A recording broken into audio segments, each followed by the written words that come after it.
नमस्कार दोस्तों। नरेंद्र मोदी के लोग पेपर लीक कराएंगे। नीट का पेपर लीक हुआ, कोटा कनेक्शन देखिए। क्यों ओम बिरला इस पर बहस कराने को नहीं तैयार?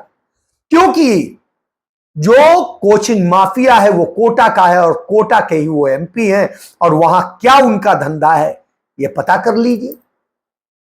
उधर आप पता कर लीजिए कि गुजरात के सारे अवैध काम कौन करता और कराता है, वह उसका भी पेपर लीक से कनेक्शन है और लगातार पेपर लीक हो रहे हैं। पेपर लीक की एक घटना नहीं है, जो गिरफ्तार किए गए रवि अत्री जो गिरफ्तार किया गया पुलिस भर्ती परीक्षा का पेपर लीक करने के मामले में, मेरठ जेल में बंद है, उसने खुलासा किया कि कैसे कोटा कनेक्शन है और कैसे गुजरात कनेक्शन है, सब कुछ बताया।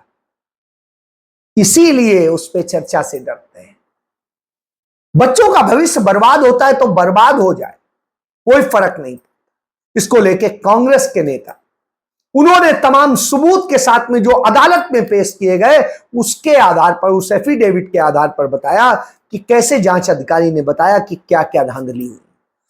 जिम्मेवारी के साथ कुछ ऐसी चीजें जिसको आप सुनेंगे, देश की जनता भी सुनेगी तो चौंक उठेगी। ऐसी कुछ सच्चाई मैं आप सभी के सामने रखने जा रहा हूं।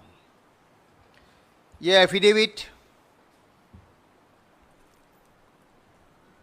कोर्ट में फाइल हुआ, उसमें जो लिखा है और कुछ सच्चाई आप सब जानते हो कि सुप्रीम कोर्ट के सामने सरकार ने कहा कि नीट की एग्जाम में कोई धांधली नहीं, पेपर लीक नहीं हुआ। भारत सरकार ने, मंत्री ने कह दिया सब चंगासी। Deputy superintendent of police on oath affidavit पे सेशंस कोर्ट में कह रहे हैं कि किस तरह का ये स्कैम था।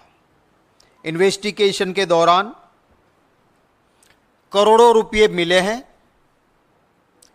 ढेर सारे ब्लैंक चेक मिले हैं उन बच्चों के पेरेंट्स की ओर से जिन्होंने नीट की एग्जाम दी है। Deputy superintendent of police on oath affidavit में कहते हैं कि साहब एक ऐसा स्कैम था कि महाराष्ट्र, ओडिशा और बिहार और स्टेट से, माने जब आप नीट की एग्जाम के लिए एप्लीकेशन डालते हो तो आपके पास एक ऑप्शन होता है कि आप कौन सा सेंटर पसंद करोगे। और अगर उस सेंटर में, एक सेंटर में 300 स्टूडेंट बैठ सकते हैं और एप्लीकेशन 500 की आ गई तो फिर कंप्यूटराइज्ड ड्रॉ होता है कि कौन से स्टूडेंट वहां जाएंगे। पर आपको चॉइस मिलती है। तो ये एफिडेविट कहता है कि बिहार, ओडिशा, महाराष्ट्र और कई राज्यों से जिनके साथ इनका सेटिंग हो गया, उनसे एडवांस पैसे लिए, एडवांस में ब्लैंक चेक लिया और उनको कहा गया कि आप जब नीट का एप्लीकेशन लिखो उसमें लिखो कि हमें हमारा सेंटर जय जलाराम स्कूल गुजराती मीडियम ही चाहिए। माने आप समझ सकते हो कि गोधरा डिस्ट्रिक्ट में जहां एयरपोर्ट नहीं है सेंटर पे, वहां कोई ओडिशा से, कोई बिहार से, कोई महाराष्ट्र से एग्जाम देने जा रहा है। क्यों जा रहा है? क्योंकि एक सेटिंग हुई। इस एफिडेविट की बातें मैं कर रहा हूं, हां, मैं मेरा नहीं कह रहा हूं, डीवाईएसपी की एफिडेविट बोल रहा हूं। वहां से लोग आए, सेटिंग ये थी कि आपके बच्चे को 100% मार्क्स मिला के मेडिकल में एडमिशन मिले, तब हम ये ब्लैंक चेक में पैसे भरेंगे। और कौन सी मेडिकल कॉलेज में आप जाते हो उसके रेट थे, इसलिए ब्लैंक चेक। और 10-10 लाख रुपए एडवांस लिए गए थे। तो ये आप समझिए कि क्या मामला था कि जय जलाराम स्कूल में आप गए, आपके बच्चे को कह दिया कि अगर जो आपके पास पेपर आता है उसमें आपको जो आंसर आता है 100% श्योर हो उसको टिक करो, बाकी ब्लैंक छोड़ दो। अच्छा, नीट के बारे में एक और बात आपको बताता हूं कि जैसे हम सब बाकी एग्जाम देते हैं ऐसे नहीं है। नीट के अंदर OMR होता है, ऑप्टिकल मार्क्स रिकग्नाइजेशन शीट। माने एक ऐसा पेपर होता है जिसके अंदर आपको ऑप्शन मिले 4, देश का कैपिटल कौन सा शहर है करके 4 जगह दी होती है। तो आपको दिल्ली लिखना है तो उसके सामने एक स्क्वायर ब्लॉक होता है, उसमें आपको साई से उसको भर देना है। और ये OMR शीट ऐसा होता है कि वो कंप्यूटर रिकॉग्नाइज करता है। फिर आपने एग्जाम दे दी, फिर कोई ह्यूमन इंटरवेंशन नहीं होगा, कंप्यूटर में वो पेपर डालेंगे, वो कंप्यूटर आपको मार्क्स दे देगा। वो OMR शीट में कहा गया कि आपको जो चीज 100% आती वो लिखो, बाकी खाली छोड़ो। फिर क्या होता है कि आपने एग्जाम दे दी तो एक बैग में सील होते पेपर्स और उसका कुरियर करना होता है। ये एफिडेविट के हिसाब से, मैं नहीं कह रहा हूं, DYSP कह रहा है इन्वेस्टिगेशन के बाद, कि यहां पे जिनका सेटिंग हुआ था उनके नंबर का लिस्ट था, वो पुलिस ने रिकवर किया। उसके सामने ब्राउन एंड रेड सर्कल किए थे कि इतने स्टूडेंट्स के पैसे आ गए हैं। उस स्टूडेंट्स के नाम के सामने जो AMR सीट का सीट नंबर था वो पेपर निकाले, जहां पे इन्होंने नहीं आते थे, वो आंसर नहीं भरे थे, वहां ये गुनेगारों ने वहां पे राइट आंसर टिक कर दिए। फिर से बैग को सील किया और कुरियर करके भेज दिया। माने जो 100%, माने जितने मार्क्स है उतने 100% मार्क्स क्यों मिले? क्योंकि स्टूडेंट को जितना आता था खुद लिखा 100%, बाकी जो और एक्यूज्ड कौन है मैं उसके बारे में आपको बताता हूं। एक्यूज नंबर 1 जो पहला गुनेगार है वो है तुषार रजनीकांत भट्ट। वो नीट परीक्षा के लिए, नीट की एग्जाम के लिए सेंटर सुपरिटेंडेंट है। और वो जय जलाराम स्कूल जो है, जय जलाराम पे अभी आप बाद में सुनेंगे कि क्या उसका जय जयकार है, वो मैं बताऊंगा आपको। पर ये जो जय जलाराम स्कूल है उसके अंदर वो प्रोफेसर है और उसको नीट का डेप्यूटी सेंटर सुपरिटेंडेंट बनाया गया। वो गुनेगार नंबर 1 है। उसके बाद है नंबर 2 पुरुषोत्तम महावीर प्रसाद। वो है पूरे नीट की एग्जाम के लिए सिटी कोऑर्डिनेटर, माने एक ही सेंटर नहीं, जितने सेंटर्स उधर है उनका सिटी कोऑर्डिनेटर है। और वो कौन है? जय जलाराम का प्रिंसिपल है। जय जलाराम याद रखिएगा आप जरा, क्योंकि जय जलाराम की आगे बात आएगी।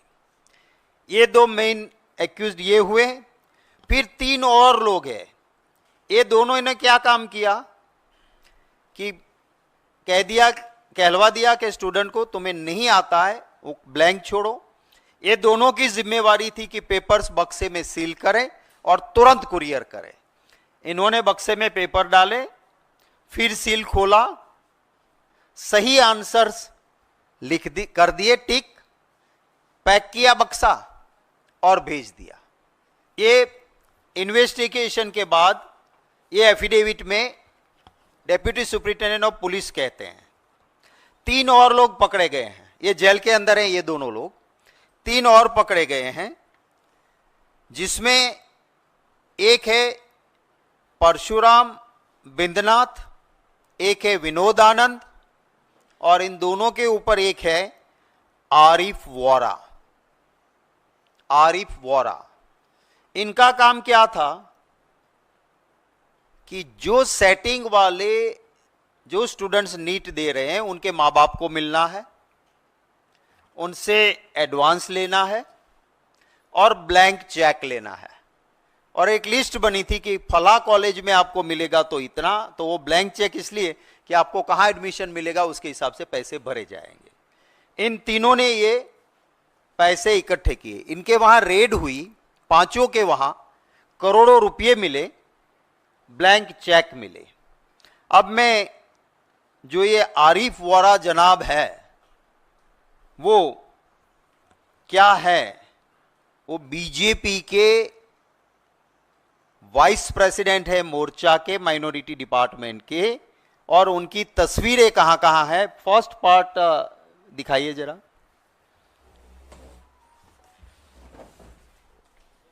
ये जो अभी रोकिएगा इसको, ये सैफरन टोपी है जो, वो है गोधरा के एमएलए हैं, बीजेपी के लीडर है, और उनके साथ जो खड़े हैं वो अभी जो जेल में है और जो स्टूडेंट के पैसे लेके आ रहे थे, और बीजेपी के माइनॉरिटी डिपार्टमेंट के वाइस प्रेसिडेंट भाजपा के, ये आपको जनाब दिख रहे हैं। सेकंड लो,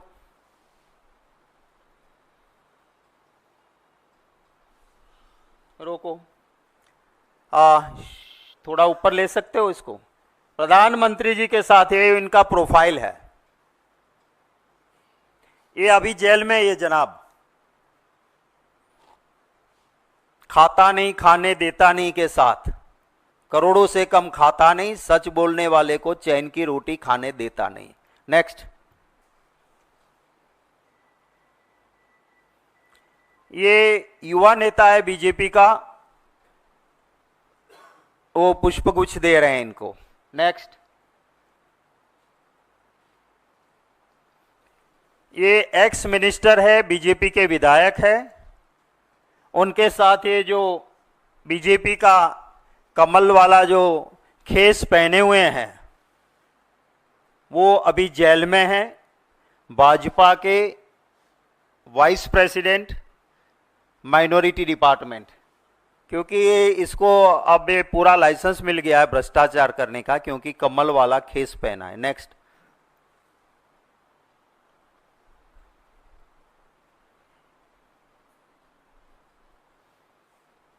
ये बीजेपी के दफ्तर में इनका सम्मान किया जा रहा है, स्टेट दफ्तर में। रोक लो,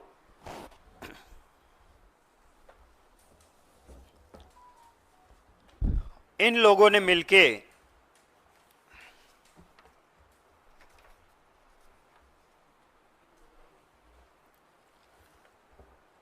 पेपर जिन लोगों से लिए पैसे लिए थे जिनको, उन सभी के पेपर्स निकाले और उसके अंदर टिक करके पूरा काम अपना करके 5 तारीख को ये हुआ था,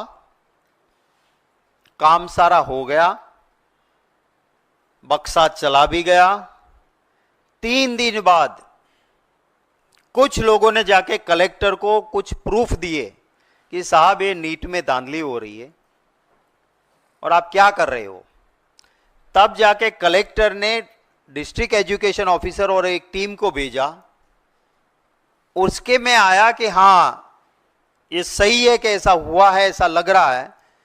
तो एक एफआईआर 8 तारीख को हुई, 8 मई को, और उसके बाद इन्वेस्टिगेशन हुआ, और इन्वेस्टिगेशन में के बाद ये affidavit deputy superintendent of police ने जो लगाई उसमें साफ लिखा है कि इस तरह से ये हुआ।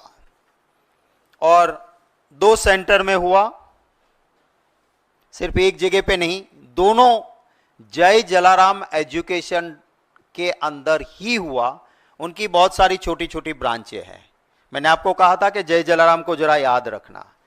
जय जलाराम स्कूल परवड़ी, गोधरा और पडाल थर्मल, इसके दोनों सेंटर पे से इसी तरह के विद्यार्थियों के धांधली के काम हुए। अब ये जो जय जलाराम है उसको सेंटर दिया गया। आप सारी जो कानूनी प्रक्रिया गाइडलाइंस है कि सेंटर किसको मिलता है, वो सारे गाइडलाइंस को ताक पे लगाते हुए मोदी जी की सरकार ने जो एनटीए, जो सेंटर देती है संस्था, जिसमें मोदी जी के चहेते लोग बैठे हैं, उन्होंने जय जलाराम एजुकेशन को एक सेंटर दिया। नहीं देना चाहिए थी, उनको दिए। एक नहीं, एक से ज्यादा दिए। और ये जो जय जलाराम है, मेरे हाथ में एक कागज है, एक ऐसी एजुकेशन चलाने वाली फर्जी फ्रॉड लोग हैं यहां पे कि इनको गवर्नमेंट ने 11 स्टैंडर्ड के लिए एक क्लास की मंजूरी दी थी, जिसमें ज्यादा से ज्यादा 66 स्टूडेंट रह सकते हैं। वहां उन्होंने 450 को दाखला दिया। फीस के गुजरात में कानून स्टैंडर्ड है, उससे ज्यादा ले लिए। हाईकोर्ट में पिटीशन हुई इनके खिलाफ और 35,28,000 का इसे दंड हुआ, पेनल्टी हुई। और ये कागज है जय जलाराम का, उसने लिख के दिया कि हां मेरी गलती थी और 35,28,000 का दंड यानी पेनल्टी मैं भर रहा हूं। ये कागज वो है। कोई भी प्रूडेंट मैन, जहां देश के लोगों की जिंदगी के साथ डॉक्टर्स का नाता होने वाला हो, ऐसे डॉक्टर्स के सिलेक्शन में नीट जैसी एग्जाम के लिए एक ऐसे आदमी को आप सेंटर देंगे क्या कि जो फ्रॉड करता है, जो प्राइवेट है, जिसे कोई लेना देना नहीं। पर ये क्यों मिला, इसको सेंटर क्यों मिला? पार्ट 2 दिखाए फोटोग्राफ्स के, आप देखिएगा जरा इसको, रुकिएगा इसको। ये इसकी एक स्कूल है जिसको इनॉग्रेशन करने के लिए मोदी जी की एक जमाने में खास मंत्री, इस बार चुनाव जो हार गई, स्मृति ईरानी जी, ये गई है। इसको ऊपर थोड़ा कर सकते हो भाई? कैन पिक्चर थोड़ा ऊपर आ सकता है? नहीं, फर्स्ट वही, हाँ ये है। दूसरे उत्तर प्रदेश के गवर्नर आनंदीबेन पटेल। इसके नीचे है एजुकेशन मिनिस्टर भूपेंद्र सिंह चुड़ासमा। और जय जलाराम का मेन आदमी है, जो ट्रस्ट का अध्यक्ष है, चेयरमैन ऑफ द ट्रस्ट, उसका फोटो नीचे है। ये जय जलाराम है। आगे बढ़ो। ये चेक की आदान प्रदान हो रहा है मोदी जी के साथ। ये जो यहां है, ये महाशय, ये ट्रस्ट के मेन पर्सन है, चेयरमैन है ये। और ये मोदी जी है, जरूरत से ज्यादा जो हंसता हुआ चेहरा इधर है। आगे बढ़ो।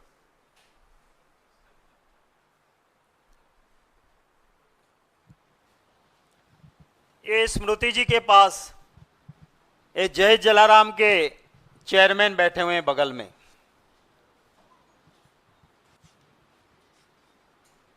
जिसका नाम है दीक्षित पटेल। ये यहां जो स्मृति जी के लेफ्ट हैंड पे हैं। आगे बढ़ो।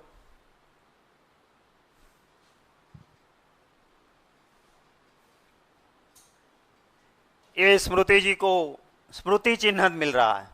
आगे बढ़ो।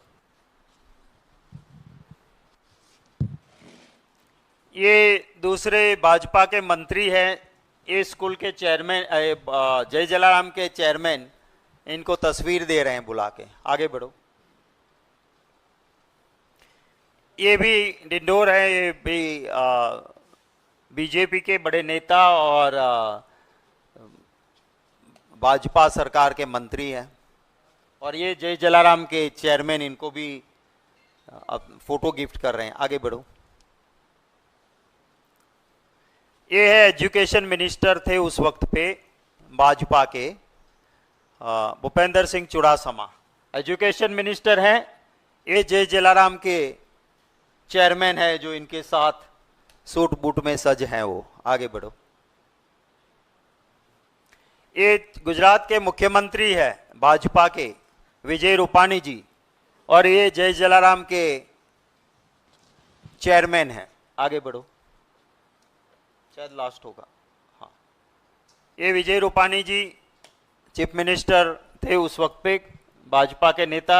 उधर राइट साइड में आप देख सकते हो कि जय जलाराम के चेयरमैन हैं, उसके पास में बगल में खड़े हैं वो एजुकेशन मिनिस्टर हैं। आगे, शायद लास्ट होगा। ठीक है।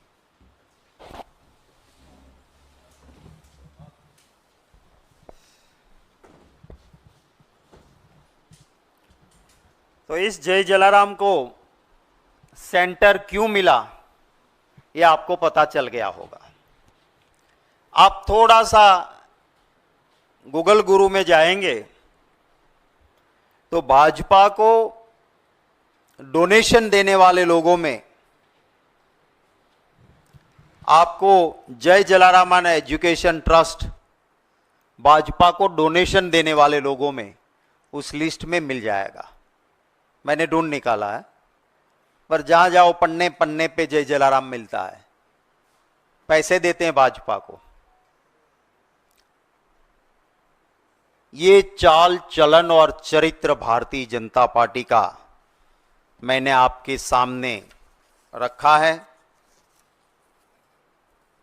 मेरे कुछ सवाल है।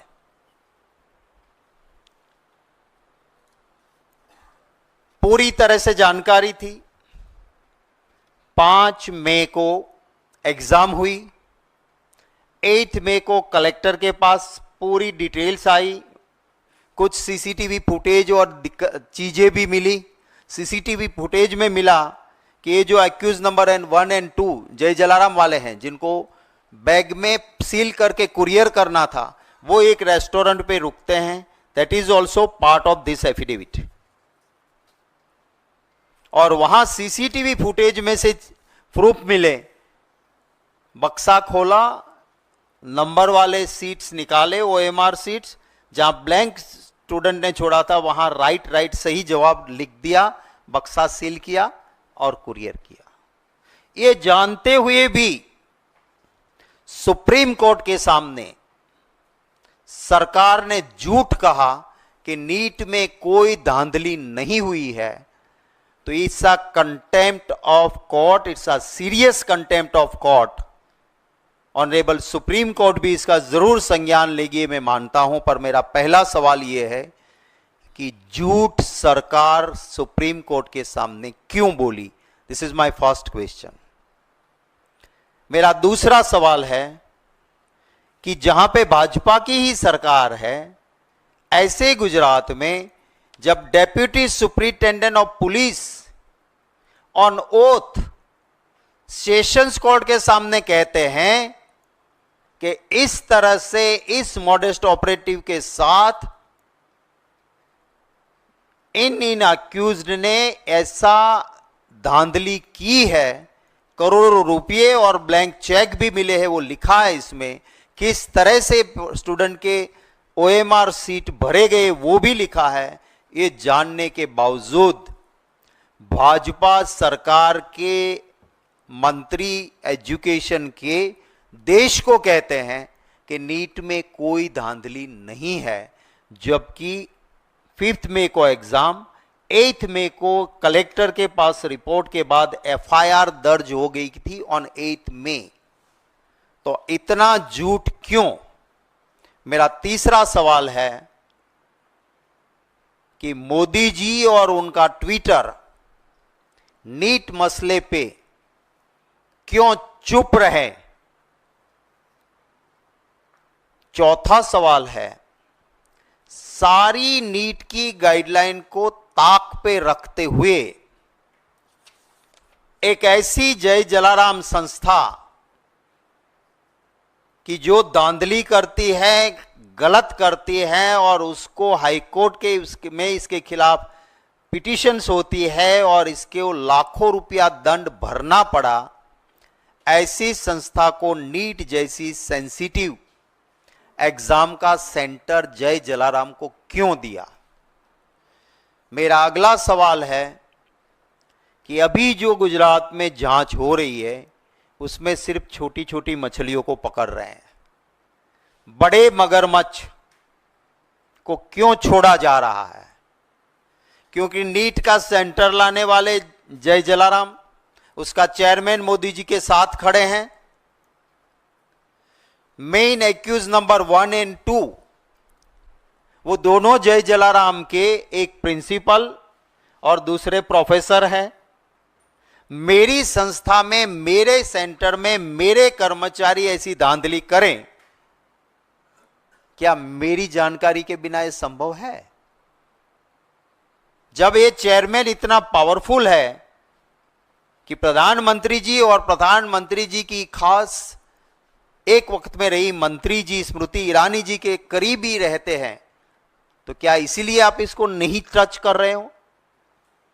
उस जय जलाराम ट्रस्ट के, एजुकेशन ट्रस्ट के चेयरमैन, जो फैमिली ट्रस्ट है, कोई ट्रस्ट नाम बनी है, ये ट्रस्टवर्दी है ही नहीं, उस चेयरमैन को अभी तक क्यों गिरफ्तार नहीं किया है? मेरा एक और सवाल है कि इसी मुझे मिली है इंफॉर्मेशन के जय जलाराम एजुकेशन को गुजरात में गुजसेट जैसी और दूसरी सेंसिटिव एग्जाम्स, उसका भी सेंटर दिया गया था। तो सरकार जवाब दे कि इसको और कितने सेंटर दिए गए थे। इसमें एक एक्यूज ने अपनी बेल एप्लीकेशन में लिखा है कि दूसरे जो एक्यूज्ड है, माने जिन्होंने पैसे इकट्ठे किए थे, उनमें से एक ने अपनी बेल एप्लीकेशन में लिखा है कि नंबर 1 और 2, माने जो जय जलाराम के लोग हैं, वो तो सिर्फ यही नहीं, यूपीएससी के हो, गुजसेट के हो, कैट के हो, सभी पेपर्स को पैसे लेके सेट करते थे। हम तो इनकी चाल में एक छोटे मोहरे हैं, तो हमें बेल दे दो। तो इनकी भी जांच होनी चाहिए। और मेरा आखिरी सवाल है कि नेट पे कुछ चीजें तो मिली है मुझे, भाजपा डिक्लेयर करे कि जय जलाराम एजुकेशन से भाजपा के धन संग्रह में, उनके फंड में कितने पैसे जय जलाराम ने दिए हैं, ऑफिशियल और अनऑफिशियल, वो देश की जनता को बताएं। ये मेरे कुछ सवाल हैं। सरकार, पार्लियामेंट में राहुल गांधी जी को, राज्यसभा में हम लोगों को, किसी को, लोकसभा हो या राज्यसभा, नीट पे चर्चा इसीलिए नहीं देना चाहती है क्योंकि ये सरासर सरकार में बैठे लोग और उनके चट्टे बट्टों ने लाखों विद्यार्थियों का भविष्य बर्बाद किया है।